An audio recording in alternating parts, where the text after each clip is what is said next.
حدیث نمبر 31۔ انہوں نے معرور سے کہا، میں ابو ذر سے ربضہ میں ملا، وہ ایک جوڑا پہنے ہوئے تھے اور ان کا غلام بھی جوڑا پہنے ہوئے تھا۔ میں نے اس کا سبب دریافت کیا۔ وہ کہنے لگے کہ میں نے ایک شخص یعنی کہ غلام کو برا بھلا کہا تھا اور اس کی ماں کی غیرت دلائی یعنی گالی دی، تو رسول اللہ صلی اللہ علیہ وسلم نے یہ معلوم کر کے مجھ سے فرمایا، اے ابو ذر، تو نے اسے ماں کے نام سے غیرت دلائی، بے شک مجھ میں ابھی کچھ زمانہ جاہلیت کا اثر باقی ہے۔ یاد رکھو، ماتحت لوگ تمہارے بھائی ہیں۔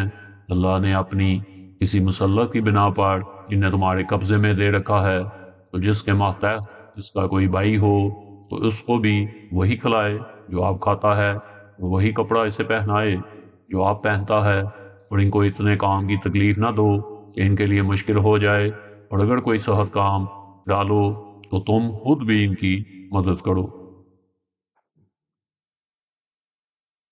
حدیث نمبر 32۔ انہوں نے عبداللہ بن مسعود رضی اللہ عنہ سے جب سورہ نام کی یہ آیت اتری، جو لوگ ایمان لائے اور انہوں نے اپنے ایمان میں گناہوں کی آمیزش نہیں کی، تو آپ صلی اللہ علیہ وسلم کے اصحاب نے کہا، یا رسول اللہ، یہ تو بہت ہی مشکل ہے، ہم میں کون ایسا ہے جس نے گناہ نہیں کیا؟ تب اللہ پاک نے سورہ لقمان کی یہ آیت اتاری کہ بے شک شرک بڑا ظلم ہے۔ حدیث نمبر 33۔ وہ ابو ہریرہ رضی اللہ عنہ سے روایت کرتے ہیں، وہ رسول اللہ صلی اللہ علیہ وسلم سے نقل کرتے ہیں کہ آپ صلی اللہ علیہ وسلم نے فرمایا، منافق کی علامتیں 3 ہیں، جب بات کرے جھوٹ بولے، جب وعدہ کرے اس کے خلاف کرے، اور جب اس کو امین بنایا جائے تو خیانت کرے۔ حدیث نمبر 34۔ وہ عبداللہ بن عمر رضی اللہ تعالیٰ عنہما سے روایت کرتے ہیں کہ رسول اللہ صلی اللہ علیہ وسلم نے فرمایا کہ 4 عادتیں جس کسی میں ہوں تو وہ خالص منافق ہے، اور جو کسی میں ان 4 میں سے ایک عادت ہو تو وہ بھی نفاق ہی ہے جب تک اسے نہ چھوڑ دے، اور وہ یہ ہیں، جب اسے امین بنایا جائے امانت میں خیانت کرے، اور بات کرتے وقت جھوٹ بولے، اور جب کسی سے عہد کرے تو اسے کوڑا نہ کرے، اور جب کسی سے لڑے تو گالیوں پر اتر آئے۔ اس حدیث کو شعبہ نے بھی سفیان کے ساتھ آمش سے روایت کیا ہے۔ حدیث نمبر 35۔ حراج نے ابو ہریرہ رضی اللہ عنہ سے نقل کیا، وہ کہتے ہیں کہ رسول اللہ صلی اللہ علیہ وسلم نے فرمایا، جو شخص شب قدر ایمان کے ساتھ محض ثواب آخرت کے لیے ذکر و عبادت میں گزارے، اس کے گزشتہ گناہ شروع کرتے دیے جاتے ہیں۔ حدیث نمبر 36۔ میں نے ابو ہریرہ سے سنا، وہ رسول اللہ صلی اللہ علیہ وسلم سے نقل کرتے ہیں، آپ صلی اللہ علیہ وسلم نے فرمایا کہ جو شخص اللہ کی راہ میں جہاد کے لیے نکلا، اللہ اس کا ضامن ہو گیا۔ اللہ تعالیٰ فرماتا ہے، اس کو میری ذات پر یقین اور میرے پیغمبروں کی تصدیق نے اس سر فروشی کے لیے گھر سے نکالا ہے۔ میں اس بات کا ضامن ہوں کہ یہاں تو اس کو واپس کر دوں ثواب اور مال غنیمت کے ساتھ، یا شہید ہونے کے بعد جنت میں داخل کر دوں۔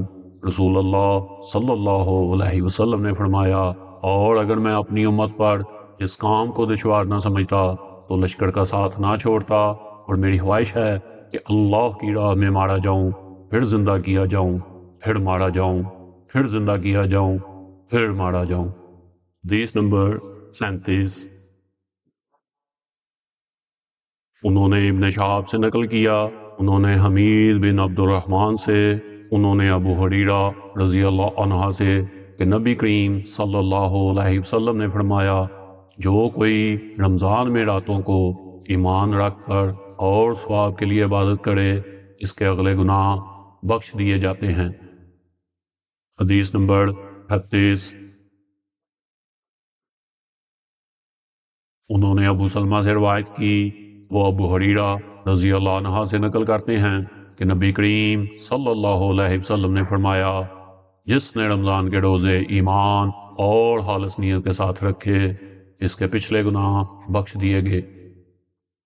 حدیث نمبر 39۔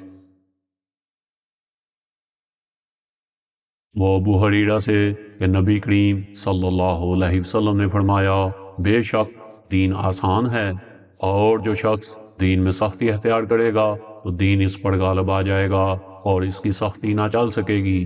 بس اس لیے اپنے عمل میں پختگی اختیار کرو اور جہاں تک ممکن ہو میانہ روی برتو اور خوش ہو جاؤ کہ اس طرز عمل سے تم کو دارین کے فوائد حاصل ہوں گے، اور صبح اور دوپہر اور شام اور کسی قدر رات میں عبادت سے مدد حاصل کرو۔ نماز 5 وقتہ بھی مراد ہو سکتی ہے کہ پابندی سے ادا کرو۔ حدیث نمبر 40۔ ہم سے ابو اسحاق نے بیان کیا، ان کو برا بن عازب رضی اللہ عنہ نے خبر دی کہ رسول اللہ صلی اللہ علیہ وسلم جب مدینہ تشریف لائے پہلے اپنی ننہال میں اترے جو انصار تھے، اور وہاں آپ صلی اللہ علیہ وسلم نے 16 یا 17 ماہ بیت المقدس کی طرف منہ کر کے نماز پڑھی، اور آپ صلی اللہ علیہ وسلم کی خواہش تھی کہ آپ کا قبلہ بیت اللہ کی طرف ہو۔ جب بیت اللہ کی طرف نماز پڑھنے کا حکم ہو گیا تو سب سے پہلے نماز جو آپ صلی اللہ علیہ وسلم نے بیت اللہ کی طرف پڑھی عصر کی نماز تھی۔ وہاں آپ صلی اللہ علیہ وسلم کے ساتھ لوگوں نے بھی نماز پڑھی۔ پھر آپ کے ساتھ نماز پڑھنے والوں میں سے ایک آدمی نکلا اور اس کا مسجد بنی حارثہ کی طرف گزر ہوا تو وہ لوگ رکوع میں تھے۔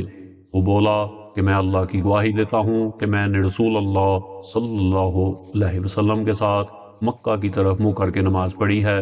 یہ سن کر وہ لوگ اسی حالت میں بیت اللہ کی طرف گھوم گئے، اور جب رسول اللہ صلی اللہ علیہ وسلم بیت المقدس کی طرف منہ کر کے نماز پڑھا کرتے تھے، یہود اور عیسائی خوش ہوتے تھے، مگر جب آپ صلی اللہ علیہ وسلم نے بیت اللہ کی طرف منہ پھیر لیا تو انہیں یہ امر ناگوار گزرا۔